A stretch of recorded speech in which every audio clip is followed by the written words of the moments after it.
Ezra Pound speaking. Radio Speeches of World War II. Edited by Leonard W. Doob. Number 5. December 7th, 1941. U.S. and U.K. A66. Those parentheses. Europe calling. Pound speaking. Ezra Pound speaking. And I think I am perhaps still speaking a bit more to England than to the United States of America, but you folks may as well hear it. They say an Englishman's head's made of wood, and the American head made of watermelon. Easier to get something into the American head, but nigh impossible to make it stick there for 10 minutes. Of course, I don't know what good I am doing, I mean, what immediate good, but something you folks on both sides of the wretched ocean will have to learn, war or no war, sooner or later. Now, what I had to say about the state of mind in England in 1919, I said in my cantos 14 and 15. Some of your theosophists and fancy thinkers would have called it the spiritual state of England. I am content to say state of mind. I can't say my remarks were heeded. I thought I had got 'em simple enough, words short and simple enough. In fact, some people complained that several of 'em contained no more than 4 or 5 letters, some less. Now I hold no Catholic has ever been or ever will be puzzled by what I said in those cantos. I have, however, never asked for sympathy when misunderstood. I go on trying to make my meaning clear and then clearer, and in the long run people who listen to me, very few do, but members of that small and select minority, do no more in the long run than those who listen to Mr. H. G. Chubby Wells and the liberal stooges.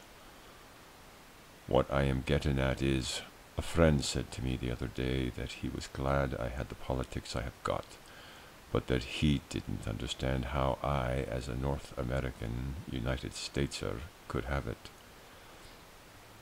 Well, that looks simple to me. Things often do look simple to me. On the Confucian system, that is, you start right and then go on, start at the root and move upward. The pattern often is simple, whereas if you start constructing from the twig downward, you get into a muddle. My politics seem to me simple. My idea of a state or an empire is more like a hedgehog or a porcupine, chunky and well defended. I don't cotton to the idea of my country being an octopus, weak in the tentacles and suffering from stomach ulcers and chronic gastritis. I wish Brother Hoover had spilled his facts about the stinking and rotten Treaty of Versailles while he still was in the White House. But I am glad he has done so now, though he could also confess his own errors and aid even now to accelerating the United States of America welfare. Anyhow, I have in principle no objection to the U.S. absorbing Canada and the whole North American continent. The rot of the British Empire is from inside, and if the whole of that syphilitic organization, headed by Montagu, Skinner, Norman, makes war on Canada or Alberta, I see no reason for Canada not making war on the Jews in London, whether they are born Jews or have taken to Jewry by predilection.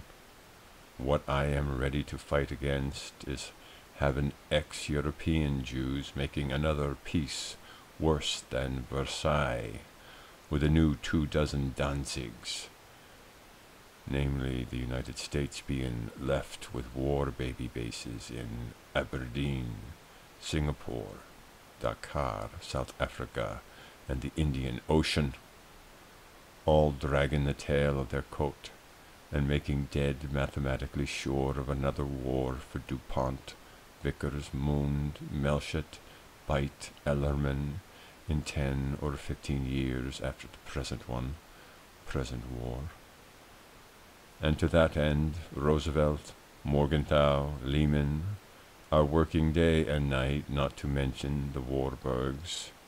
And precisely on the subject of Warburgs, I wish Herb Hoover would say more about the stink of Versailles.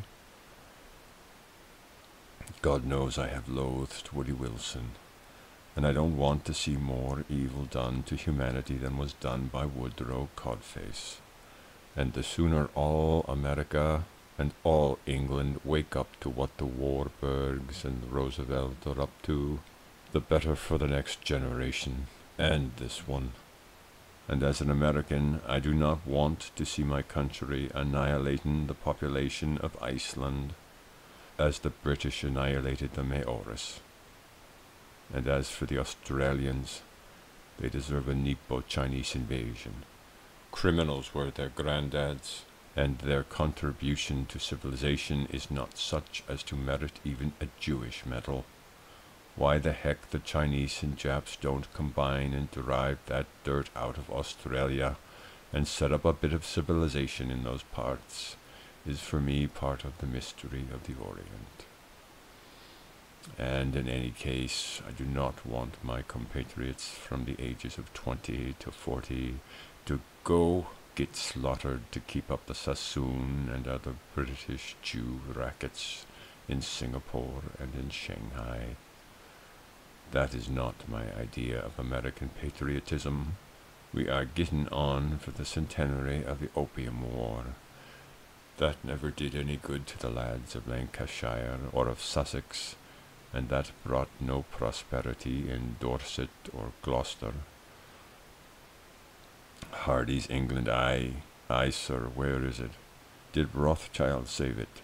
He did not. Did the goldsmiths save it? He did not. Does Churchill endeavour to save it? He does not. I repeat, the rot and stink of England and the danger to her empire is inside, and has been, from the time of Kobe.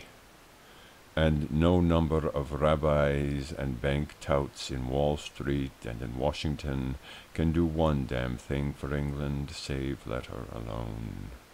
And the damn pity they didn't start doing sooner. That is a pity for England.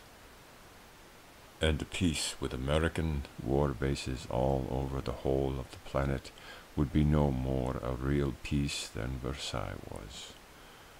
And as to all visible signs, Roosevelt is more in the Jews' hands than Wilson was in 1919. I'm against having him mixing into any post-war matters whatever, this objection being academic. And I think it would be well for all men from China to Cape Town to see as soon as possible what Franklin is up to.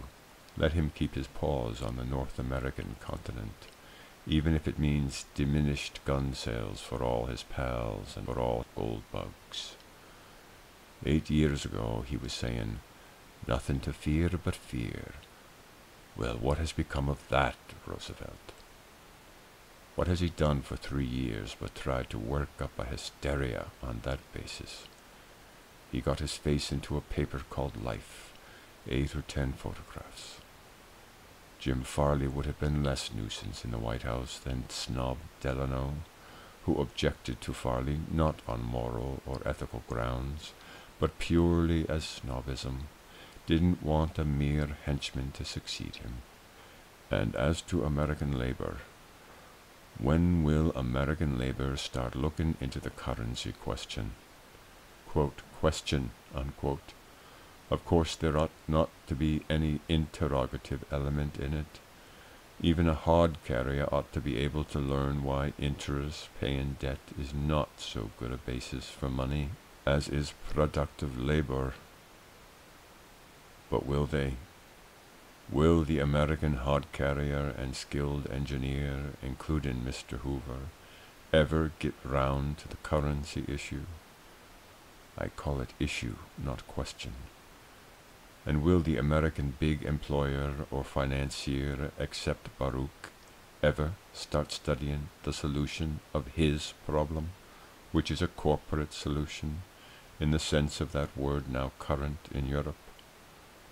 A corporate problem or issue, which does not mean starving the workman or breaking him up by scab mobs.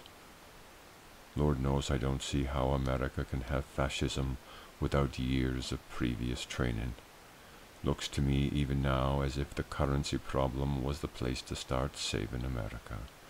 As I have been saying for some time back, call it 10 years or call it 20, at this moment it looks like as if John Lewis would take just as long to get round about feeding my books to his troops as it would take the Harvard faculty to get Mr. William G. Morse's permission to use him in Harvard Economics Department. Both sides will have to come to it.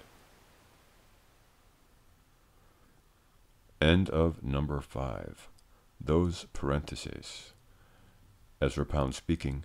Radio Speeches of World War II.